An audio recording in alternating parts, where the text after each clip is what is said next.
Tinaguriang Cobra King ng Leyte, patay matapos matuklaw ng alaga niyang makamandag na King Cobra. Ang buong pangyayari nakuhanan pa ng video. Ang lalaking ito, dati na nating naitampok sa ating channel at sinasabi di umano na hindi siya tinatablan ng makamandag na ahas. Sa katunayan, isinusubo pa at pinaglalaruan pa niya ang mga makamandag na mga kobra na ito dahil mayroon daw siyang bertud o anting-anting. Halina't ating alamin ang buong kwento dito sa channel kung saan ang kaalaman ay siksik at nag-uumapaw. Ako po si Roy Zin, welcome sa Kien Thoughts. Kung hilig mo ang mga ganitong uri ng videos, mag-like at mag-subscribe para lagi kang updated sa ating mga susunod na upload. Sa video na ito, makikita ang isang matandang lalaki na walang pakundangan at tila walang takot sa paghawak ng makamandag na ahas na ito. Ilang saglit pa nga ay isinubo ng matandang lalaki ang nasabing ahas na parabang isa lamang itong laruan. Sa sumunod na video naman, makikita ang parehong matanda na pinagkakaguluhan ng mga tao dahil natuklaw na pala ito ng isang makamandag na King Cobra o banakon na sinasabing alaga pa mismo ng matandang lalaki. Siya si Mang Danilo Cebial, tubong Barangay Concepcion, Ilongos, Leyte. Taong 2017 ang unang makilala si Mang Dani sa buong Pilipinas dahil sa kanyang kakayahang makipag-usap daw at magpaamo ng mga makamandag na mga ahas, katulad na lamang ng Samar Cobra na itinuturing na isa sa pinakamakamandag at pinakadelikadong species ng spitting cobra na matatagpuan lamang sa hilagang bahagi ng ating bansa. Sa katunayan, na-feature pa nga siya sa iba't ibang mga sikat na TV show sa bansa dahil sa pambihirang kakayahan na kanyang ipinapamalas. Bukod nga rito, kaya pa nga raw ni Mang Dani na manggamot ng kagat o ng tuklaw ng ahas at maging ng kagat ng aso. Nabansagan pa nga siya bilang Cobra Master at Cobra King ng Leyte dahil sa kanyang pambihirang talento. Alam mo ba na kayang-kaya nga daw ni Mang Dani na pasunurin ang makamandag na mga kobra?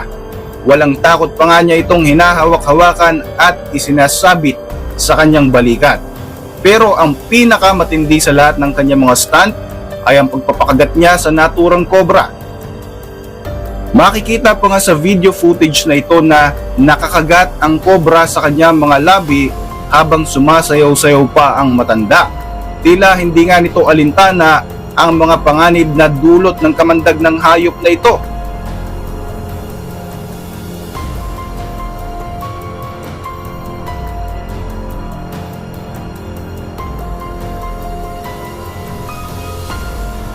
Hindi pa nga nasiyahan si Mang Dani. Isinubo pa niya ang ulo ng naturang ahas na isang uri ng Samar Cobra.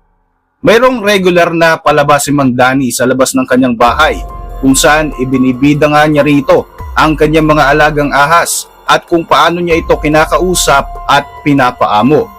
Sa kalagitnaan nga ng palabas na ito ay nagulat na lamang ang ibang mga manonood nang muli siyang magpakagat sa nasabing ahas.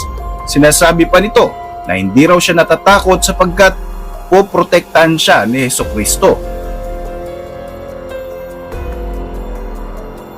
Imbis nga na magpunta sa doktor upang malapatan ng first aid, tila ba dinadasalan lamang ni Mang Dani ang kagat ng ahas sa kanyang mga labi at sa daliri at pagkatapos ay sinisip-sip lamang nito at tumahalik sa isang aklat na may larawan ni Jesucristo. Hindi pa nga rito natatapos ang kanyang palabas. Muli nga ay isinubo niya ang katawan ng makamandag na Samar Cobra at naglaro pa ito na tila ba hindi alintana ang panganib. Hindi pa rito natapos ang kanyang mga stunts dahil naglabas pa nga siya ng isa pang ahas mula sa isang kaldero. Pinagsabong niya ito para galitin at pagkatapos nga ay muling isinabit sa kanyang leeg.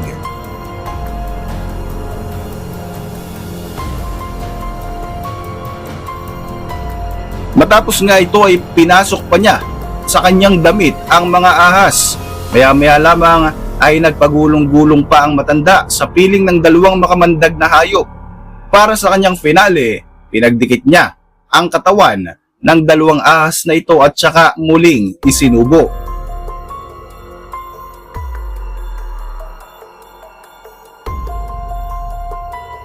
Sobrang manghang-mangha naman ang mga manonood sa kanyang napaka-daring na palabas. Pambihira pero talaga namang nakakatakot ang mga ginagawang ito ni Mang Danny, lalo na at ang mga hayop na ito ay talaga namang sobrang delikado. Ang mga video footages na ito ay naipalabas 8 taon na ang nakalilipas. Nagpatuloy pa rin si Mang Danny sa pagtulong sa mga tao sa pamamagitan ng paghuli sa mga makamandag na mga ahas na namamataan sa kanilang lugar. Pero noong April 28, 2026, ang binansagang Cobra King ng Hilongos, Leyte, ang lalaking hindi raw tinatablan ng kamandag ng ahas, napabalitang nasawi dahil natuklaw na nga ito ng inaalagaan pa niyang King Cobra o Banakon. Ayon sa mga kumalat na balita at mga video footage mula sa social media, nangyari ang trahedya habang hawak ni Mang Danny ang naturang ahas at hinahalikan pa nga niya ito. Dahil kampante na sa kanyang alagang ahas, hindi nito naisip na maaari pa rin siyang tuklawin ng ahas na ito anumang oras. Makikita pa nga sa ilang mga lumabas na mga video footage na ilang beses niyang inilabas-pasok mula sa isang lumang bag ang makamandag na ahas. Makikita sa video footage na ito ang aktual na paglalabas ng matandang lalaki sa nasabing ahas. Ipinapakita ito sa mga nanonood sa kanya. Maya-maya pa ay may kung anong iniabot ito sa isa pang lalaki.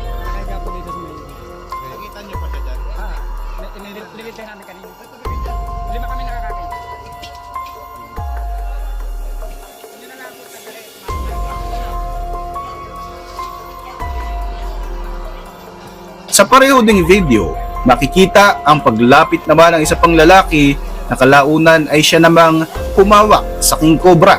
Makikita na masaya pa sila habang isinasayaw-sayaw ang ahas na ito.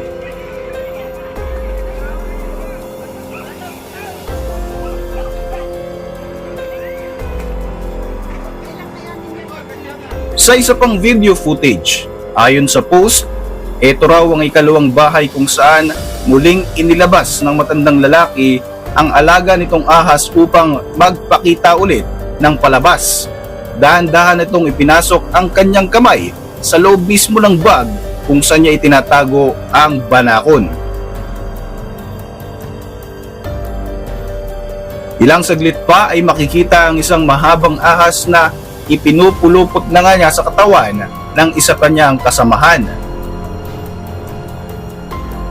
Sa isa pang video footage, makikita naman ang parehong matanda na tila nagbibiro pa sa mga nanonood sa kanya at nagkunwari na siya ay patay na. Humiga pa ito habang hawak ang ahas. Ang mga sumunod na tagpo ay ang oras kung saan tila nag-aagaw buhay na si Mang Danny. Nagkakagulo na ang mga tao dahil natuklaw na nga ng ahas ang matanda. Sa isa pang video, makikitang nakahiga na lamang ito at tuluyan na ngang bumigay ang katawan dahil sa mabilis na pagkalat ng kamandag. Sa kabila ng pagkalat ng balita hinggil sa pagkamatay ni Mang Danny Cebial, wala pang inilalabas na opisyal na ulat mula sa mga otoridad ukol nga sa eksaktong detalye ng insidente, partikular na kung saang lugar at ang agarang responde matapos nga siyang matuklaw. Samantala, muli nating pinapaalalahanan ng publiko tungkol nga sa banta at panganib ng pag-aalaga ng mga makamandag na mga ahas, lalo na kung walang sapat na pasilidad, kaalaman at access sa agarang lunas katulad ng anti-venom. Ipinupunto rin ng ilan na kahit nga ang may mga karanasan na sa paghawak ng ganitong makamandag na mga hayop ay hindi pa rin ligtas sa posibleng aksidente. Para sa inyong mga reaksyon, mag-iwan lang ng komento sa ibaba ng video na ito. At para manatiling updated sa ating mga susunod na upload, siguruhing mag-subscribe. I-like mo na rin ang ating mga videos bilang suporta. Muli, ako po si Royce at maraming salamat sa patuloy na pagsubaybay sa ating channel.